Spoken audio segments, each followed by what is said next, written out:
이 시간 우리에게 주신 하나님의 말씀은 신약의 말씀 요한복음 20장 24절부터 29절까지의 말씀입니다.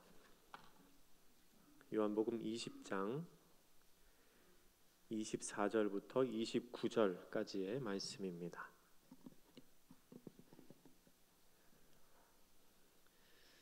찾으셨으면 저와 여러분이 한 절씩 교독하도록 하겠습니다. 제가 먼저 읽습니다. 12제자 중에 하나로서 디두모라 불리는 도마는 예수께서 오셨을 때에 함께 있지 아니한지라.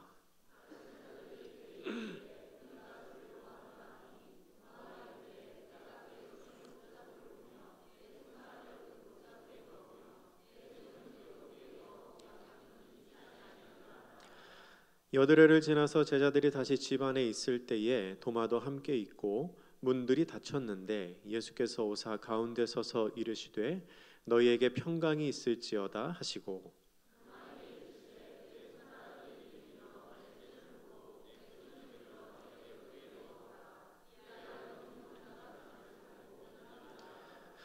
도마가 대답하여 이르되 나의 주님이시요 나의 하나님이시니이다.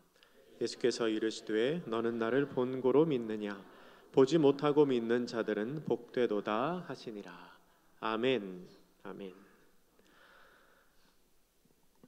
제가 이제 대전에 온 지가 한 4달 정도 됐습니다. 4달이 조금 지났는데요. 이제 길다면 긴 시간이고 짧다면 짧은 시간을 보냈습니다.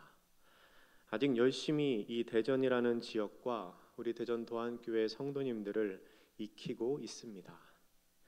한 2달쯤 된 것 같습니다.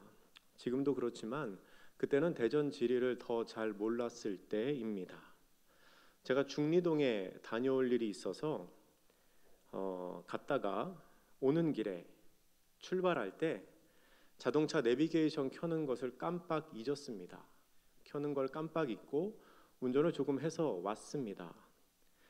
근데 그렇게 오다 보니까 굳이 내비를 켜지 않아도 갈 수 있을 것 같은 생각이 드는 겁니다. 그래서 이렇게 운전을 하면서 머릿속으로 생각을 했습니다. 내가 지금 한밭대로를 가고 있으니까 쭉 가다가 정부청사쯤에서 좌회전을 한번 하고 또 쭉 가다가 고가도로를 지나서 우회전을 하면 교회에 갈 수 있겠구나 하고 생각했습니다. 맞죠? 예, 맞죠? 예, 그래서 계속 갔습니다. 그래서 길을 가다가 대충 이 좌회전을 해야 될 것 같은 곳이 나왔을 때 제가 제일 안쪽 차선인 1차선으로 차선을 변경했습니다. 좌회전을 하려면 1차선에 서야 되니까 그렇지요. 여러분 좌회전을 1차선에 한다는 거는 상식 아닙니까? 그래서 1차선으로 달리는데요. 제가 좌회전을 했을까요? 못했을까요? 못했습니다. 왜 못했을까요? 지하차도가 나왔습니다. 그래서 어쩔 수 없이 직진을 했습니다.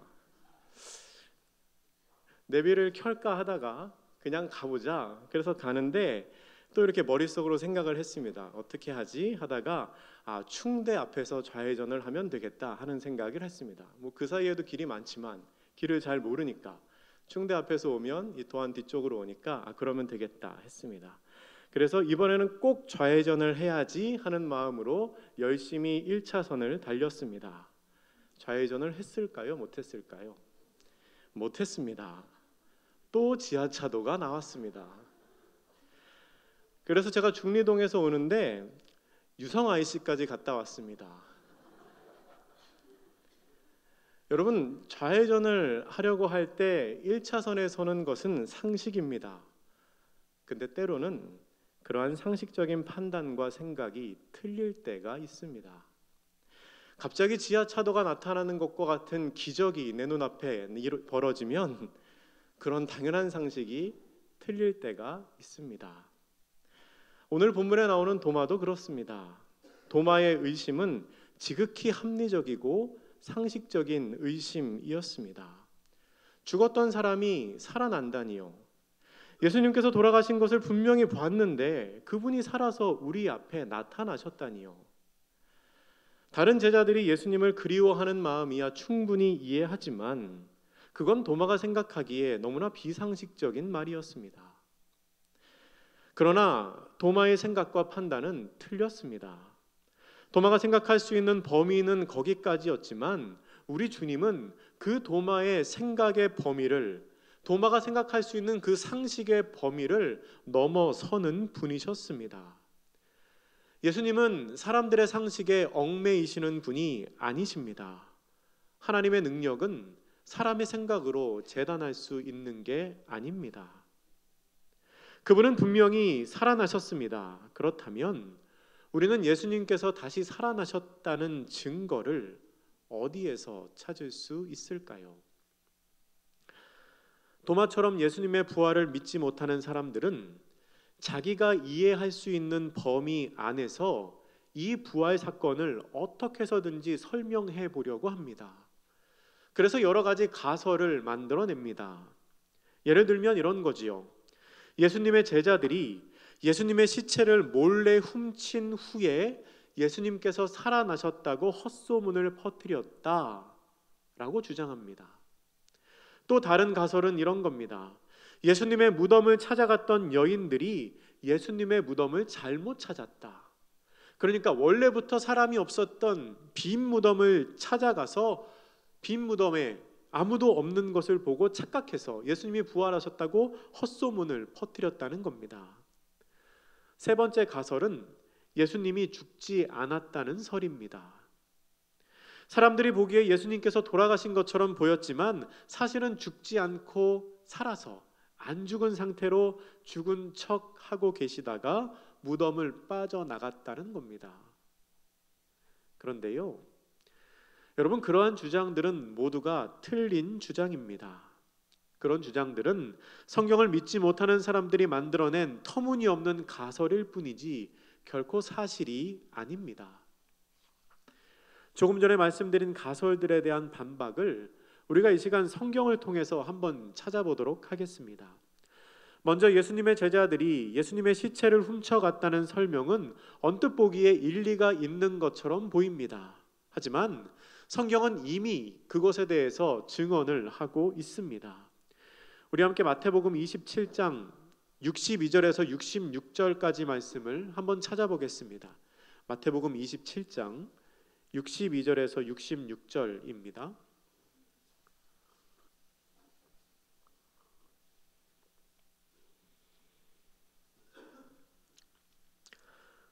마태복음 27장 62절에서 66절, 조금 길긴 하지만 우리가 한 목소리로 같이 한번 읽어보겠습니다. 시작. 그 이튿날은 준비일 다음 날이라. 대제사장들과 바리새인들이 함께 빌라도에게 모여 이르되, 주여, 저 속이던 자가 살아 있을 때에 말하되 내가 사흘 후에 다시 살아나리라 한 것을 우리가 기억하노니, 그러므로 명령하여 그 무덤을 사흘까지 굳게 지키게 하소서.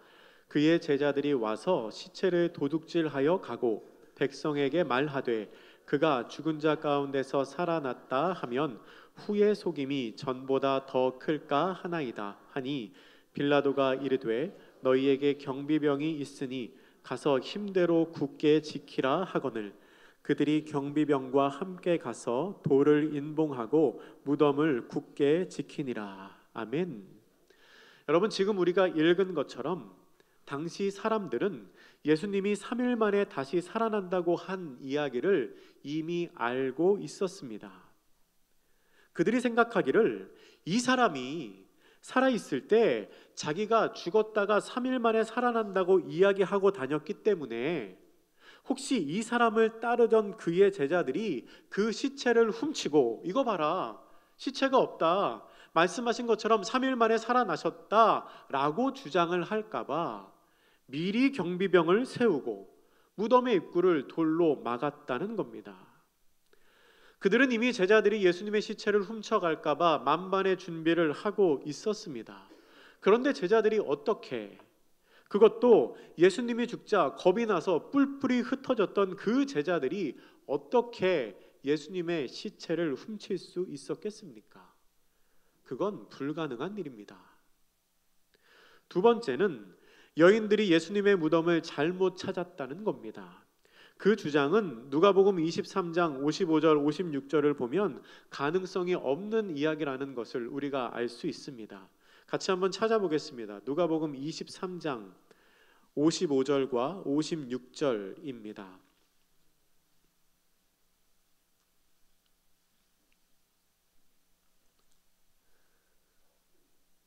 누가복음 23장 55절 56절 찾으신 분은 같이 한번 읽겠습니다. 시작. 갈릴리에서 예수와 함께 온 여자들이 뒤를 따라 그 무덤과 그의 시체를 어떻게 두었는지를 보고 돌아가 향품과 향유를 준비하더라. 아멘. 이 본문은 주일 새벽에 향품을 싸서 예수님의 무덤을 찾아갔던 그 여인들이 그 전전날 예수님이 무덤에 놓일 때 어떻게 놓이셨는지를 다 본 사람들이라는 것을 말해줍니다. 예수님께서 무덤 안에 안장되시는 것을 다 보고 그 후에 돌아가신 예수님을 위하여 향품을 준비했던 여인들입니다. 한두 명이 아니라 3명입니다. 여러분, 이 3명의 여자가 예수님을 위해서 그 뒤를 계속 쫓아가고 예수님의 모습을 끝까지 주시했던 이 3명의 여인이 동시에 예수님의 무덤을 잘못 찾을 가능성은 거의 없습니다. 세 번째는 예수님이 죽지 않았다는 설명인데 이것 또한 잘못된 주장입니다. 우리 요한복음 19장 31절부터 34절 말씀을 한번 찾아보겠습니다. 요한복음 19장 31절부터 34절까지의 말씀 찾으신 분은 같이 한번 읽겠습니다.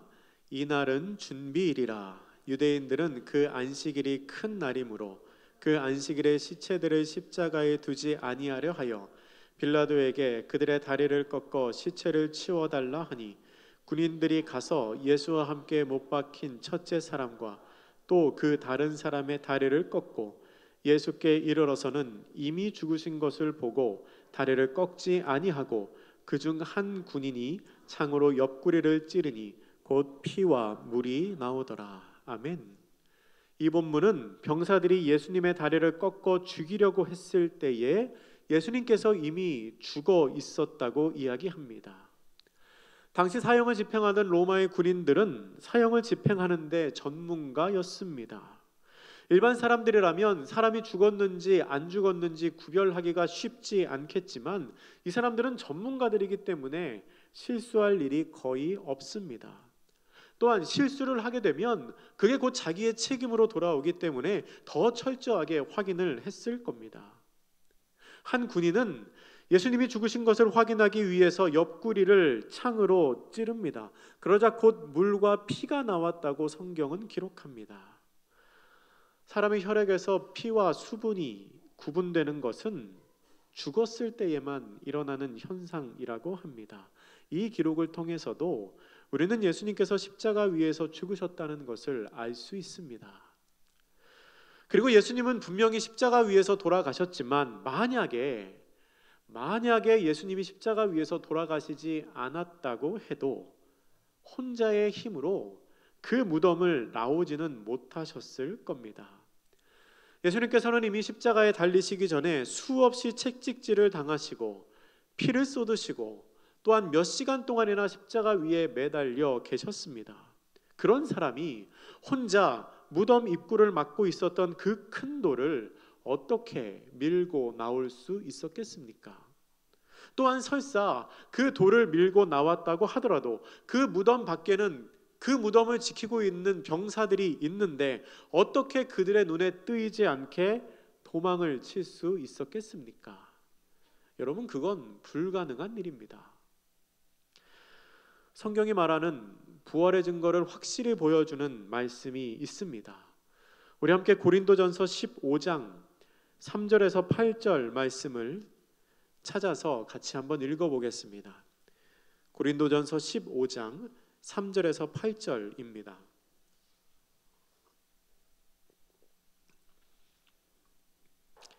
같이 읽습니다. 시작. 내가 받은 것을 먼저 너희에게 전하였노니 이는 성경대로 그리스도께서 우리 죄를 위하여 죽으시고 장사 지낸 바 되셨다가 성경대로 사흘 만에 다시 살아나사 게바에게 보이시고 후에 12 제자에게와 그 후에 500여 형제에게 일시에 보이셨나니 그 중에 지금까지 대다수는 살아 있고 어떤 사람은 잠들었으며 그 후에 야고보에게 보이셨으며 그 후에 모든 사도에게와 맨 나중에 만삭되지 못하여 난 자 같은 내게도 보이셨느니라. 아멘.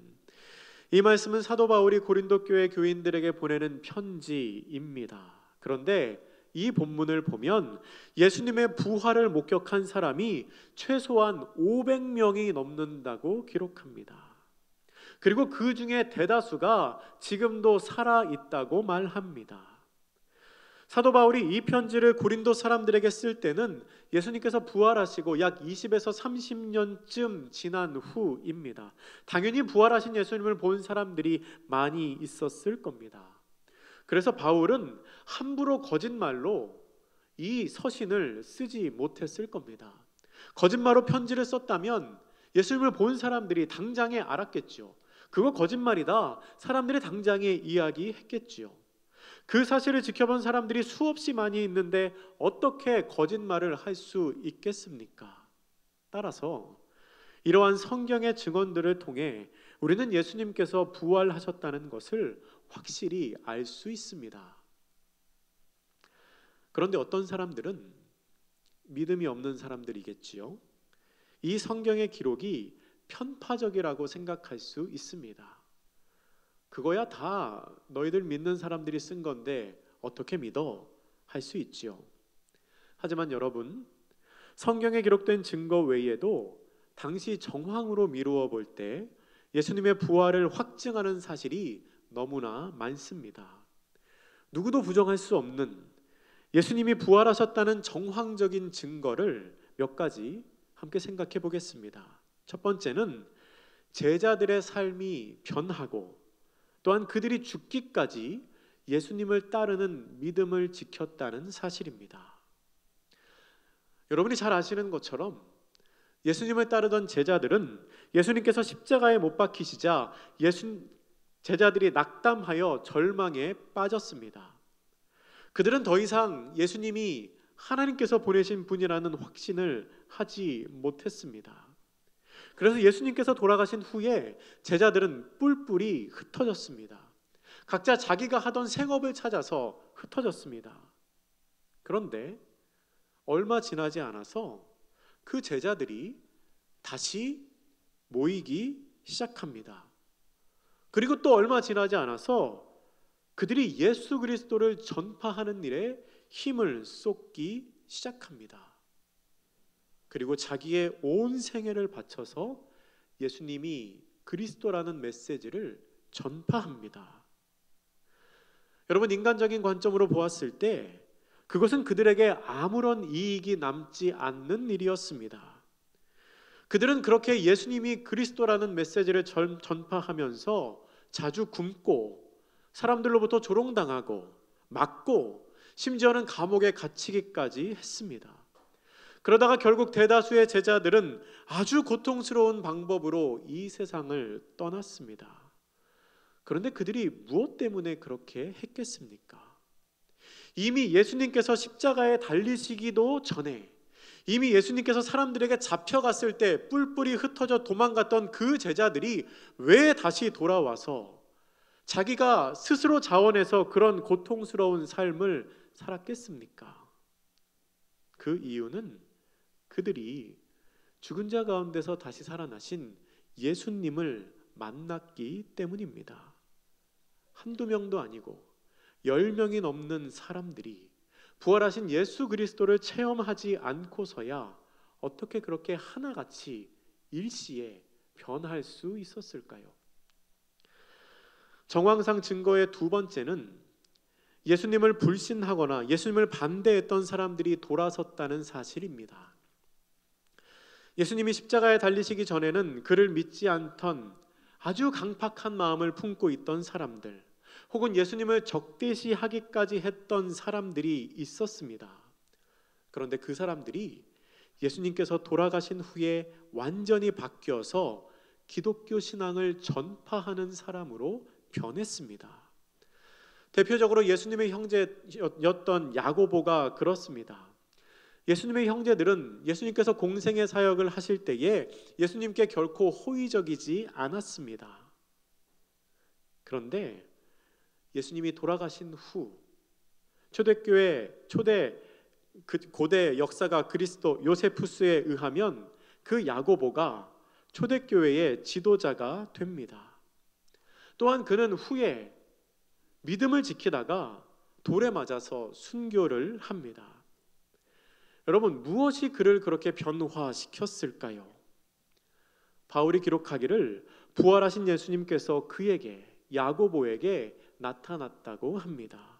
그 이유 외에 그가 그렇게 변화한 다른 이유를 우리는 찾을 수가 없습니다.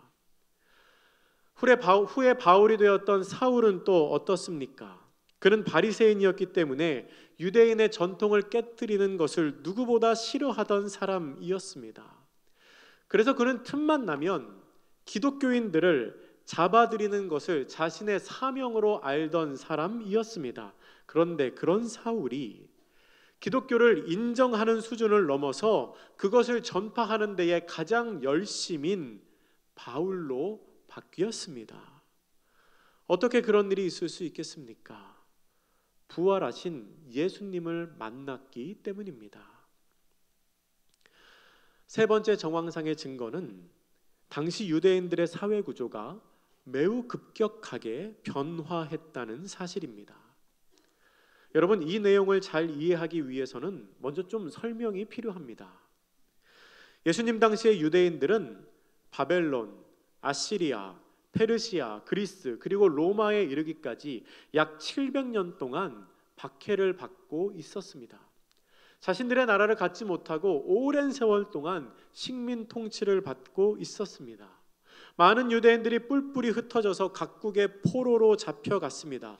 그런데 그럼에도 불구하고 그들은 자신들의 정체성을 잃어버리지 않았습니다. 당시에 큰 나라를 이루었던 이집트인들, 아시리아인들, 페르시아인들, 바벨론인들은 흔적도 없이 사라졌지만 유대인들은 아직도 남아있을 뿐만 아니라 지금도 가장 영향력 있는 민족으로 꼽힙니다. 그러면 그 유대인들이 어떻게 그렇게 오랜 세월 동안 정체성을 잃지 않고 남아있을 수 있었을까요? 그 이유는 그들에게 민족적인 정체성을 부여해주는 그들의 사회 구조 때문입니다. 유대인들은 놀랄 만큼 사회 구조를 중요하게 생각했습니다. 그리고 그러한 사회적인 구조, 규범, 관습을 자기 자녀들에게 전달해주는 것을 당연하면서도 꼭 해야 하는 일로 여겼습니다. 그 사회 구조 속에는 가장 중심되는 것에 율법이 있습니다. 그리고 안식일마다 회당에 모여서 예배하는 것 등 여러 가지 제의적인 의식들이 있습니다. 유대인들은 그것을 통해서 자신들의 민족적인 의식을 강화시키고 고취시킵니다. 하나님께서 그 제도를 주셨다고 믿기 때문에 이것은 당대뿐만 아니라 후대까지 꼭 전수해야 하는 것으로 생각합니다. 그래서 그들은 오랫동안 식민 통치를 받으면서도 그들의 사회 구조가 흔들리지 않았던 겁니다. 심지어는 포로 생활을 하면서도 그것을 버리지 않았습니다. 그런데 여러분,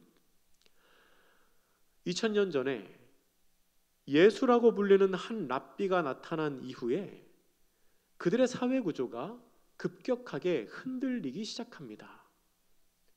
그 사람은 겨우 3년 동안 가르치면서 주로 가난하고 문제 있는 사람들과 어울려 지냈습니다. 그러다가 종교 지도자들과 마찰을 일으켰고 결국 십자가에 못 박혀 죽었지요. 그런데 참으로 놀라운 사실은 그가 죽은 후에 약 5주 만에 10,000명이 넘는 유대인들이 예수님이 그리스도이시고 하나님의 아들이라고 주장을 했다는 겁니다. 또한 더 중요한 사실은 그들이 아주 어렸을 때부터 사회적으로나 신학적으로 매우 중요하다고 배워왔던 사회 제도를 스스로 바꾸거나 포기해 버렸다는 사실입니다. 실로 엄청난 변화가 매우 급격하게 일어난 것입니다.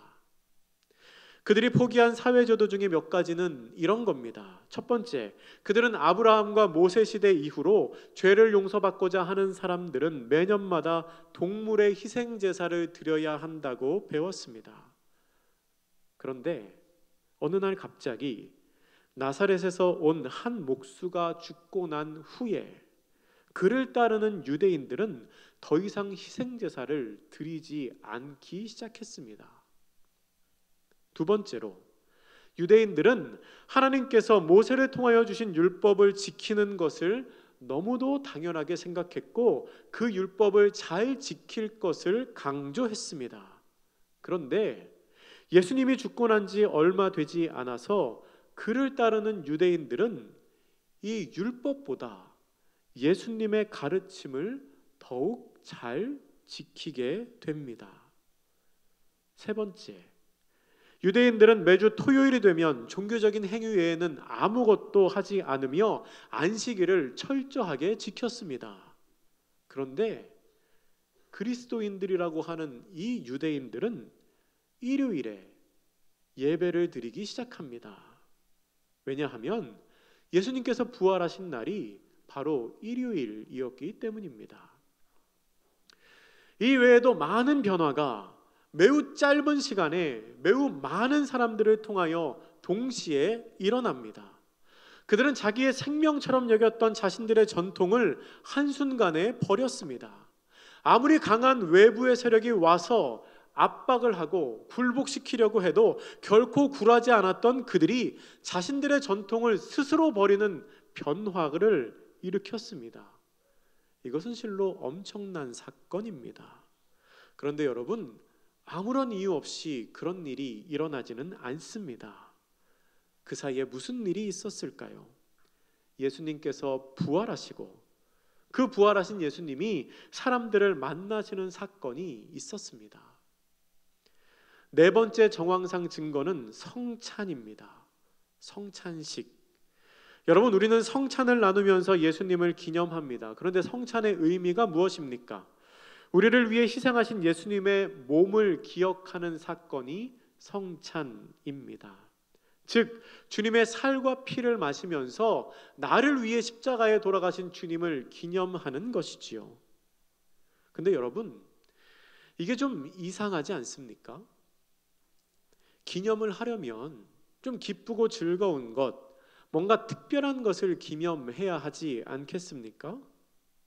그런데 우리는 예수님께서 오병이어 기적을 베푸신 것을 기념하지 않습니다. 예수님께서 중풍병자를 고치신 사건을 기념하지 않습니다. 예수님께서 죽은 나사로를 살리신 것을 기념하지 않습니다. 그런데 예수님께서 잡히신 그날 밤, 예수님께서 십자가의 길을 걸어가신 그날 밤을 기념합니다. 여러분, 이걸 어떻게 설명해야 할까요? 초대교회 성도들은 예수님께서 더 큰 영광으로 나가기 위해서는 반드시 죽음의 길을 걸으셔야 했다고 생각했습니다. 그리고 예수님께서 그렇게 걸어가신 그 길은 죽음이 마지막이 아니었습니다. 왜냐하면 예수님께서는 우리 모두를 위해서 죽음을 이기시고 부활하셨기 때문입니다. 그들이 예수님의 죽음을 기념할 수 있었던 이유는 그 뒤에 부활의 영광이 있다는 것을 알았기 때문입니다. 그들이 무덤에서 부활하신 예수님을 직접 만났기 때문입니다. 예수님께서 부활하셨기 때문에 예수님의 그 죽음은 부끄러운 죽음이 아니라 오히려 기념할 만한, 자랑할 만한, 우리를 위해 희생하신 예수님의 그 마음을 느낄 수 있는 매우 상징적인 사건으로 여겨지게 된 것입니다. 여러분, 제가 말씀드린 몇 가지 사실은 역사적으로 보았을 때 틀림이 없는 진실입니다. 자신의 신앙을 위해서 죽음을 두려워하지 않았던 제자들, 야고보나 사울처럼 예수님을 대적했던 사람들이 갑자기 돌이킨 것, 유대인들이 수세기 동안 간직해오던 자신들의 전통을 하루아침에 버린 것, 예수님의 죽음을 기념하는 성찬식의 등장, 이것들은 역사가 인정하는 사실입니다. 그리고 이 모든 일들이 동시에 일어난 것에 대한 답은 예수님이 부활하신 것으로밖에 설명할 수가 없습니다. 여러분, 제가 바보 같은 질문 하나 하겠습니다. 예수님은 어떻게 부활하실 수 있으셨을까요? 예수님 어떻게 부활하실 수 있으셨을까요?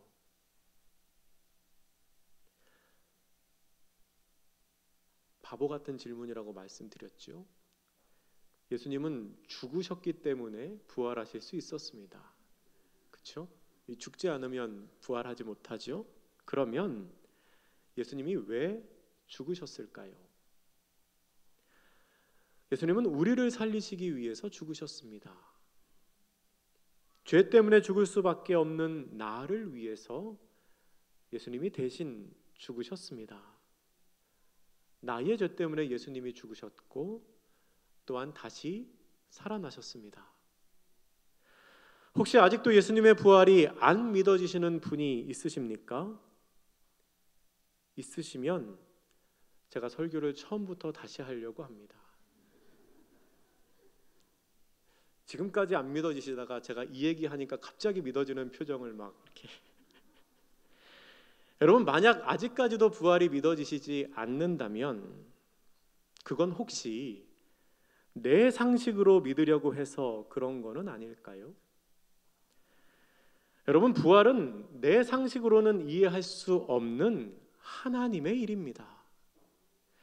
시간과 생명의 주관자이신 하나님을 그 사건에 대입하면 비상식적으로 보이는 그 일이 상식이 됩니다. 비상식적으로 보이는 그 일이 하나님을 대입하면 진리가 됩니다. 여러분, 예수님께서는 분명히 부활하셨습니다. 성경적으로도 역사적으로도 정황적으로도 예수님의 부활을 증언하는 증거들은 무수히 많습니다. 왜 그렇게 많습니까? 그게 사실이기 때문에 많습니다. 그런데 여러분, 우리는 예수님께서 부활하셨다는 사실을 아는 것에서 그쳐서는 안 됩니다. 우리는 부활하신 예수님을 마음에 품고 그 예수님을 만나는 부활 신앙을 가져야 합니다. 부활이 어떤 의미인지를 알고 나를 위해 십자가에 달려 돌아가신 예수님께서 다시 살아나셨다는 사실을 믿음으로 받아들일 수 있어야 합니다. 우리가 부활하신 예수님을 우리의 마음속에 품지 못한다면, 그 예수님을 만나지 못한다면 예수님의 부활은 그저 2000년 전에 있었던 하나의 놀라운 사건일 뿐 나랑은 아무런 상관이 없는 일이 됩니다. 그러나 우리가 부활하신 예수님을 알고 믿고 의지하며 부활하신 예수님을 나의 하나님으로 섬긴다면 우리는 부활하신 주님을 따라서 영원한 생명에 들어갈 수 있게 됩니다. 이 자리에 계신 모든 분들이 예수님을 믿음으로 말미암아 꼭 그 길에 들어서는 사람들이 되기를 바랍니다. 주님께서는 여러분을 위해서 그 일을 하셨습니다. 예수님께서는 바로 지금 이 순간에도 여러분을 부활의 능력 안으로 부르고 계십니다. 그렇게 부활하신 예수님을 믿는 사람들에게는 죽음의 의미가 달라집니다. 죽음이 끝이 아니라 영원한 생명의 시작이 되기 때문에 그렇습니다. 또한 그렇게 죽음의 의미가 달라지면 우리의 삶의 의미도 달라질 수밖에 없습니다. 왜냐하면 나에게 그렇게 영원한 생명을 주신 분과 내가 동행하는 이 삶을 내가 허투루 살 수가 없기 때문입니다. 오늘 본문 29절에서 예수님은 도마를 향하여 이렇게 말씀하십니다. 너는 나를 본고로 믿느냐? 보지 못하고 믿는 자들은 복되도다. 이 자리에 있는 우리 모두가 하나님 앞에서 복된 사람들이 되면 참 좋겠습니다. 부활하신 예수님을 나의 주님으로 삼고 그분 안에 소망을 두고 부활의 능력으로 살아가는 우리 모두가 되기를 주님의 이름으로 축복합니다. 기도하겠습니다. 사랑의 하나님, 우리를 위해 이 땅에 오신 주님, 십자가에 달려 돌아가셨다가 3일 만에 다시 살아나신 부활의 주님을 찬양합니다. 주님이 계시지 않았다면 우리는 사망의 그늘을 벗어나지 못했을 겁니다. 주님이 계시지 않았다면 우리의 삶과 죽음이 다 무의미한 것이 되었을 겁니다. 그러나 부활의 주님이 계시기에 우리가 의미 있는 삶을 살아갈 수 있고 또한 그 다음 생을 기대하는 죽음을 맞이할 수 있습니다. 간절히 구하기는 우리가 보지 않고도 믿는 사람들이 되어서 하나님 앞에 복되다 칭찬받게 하시며 부활의 소망을 품고 살아가는 이 자리에 있는 모든 사람들이 다 되게 하여 주옵소서. 감사드리며 예수님의 이름으로 기도드립니다. 아멘.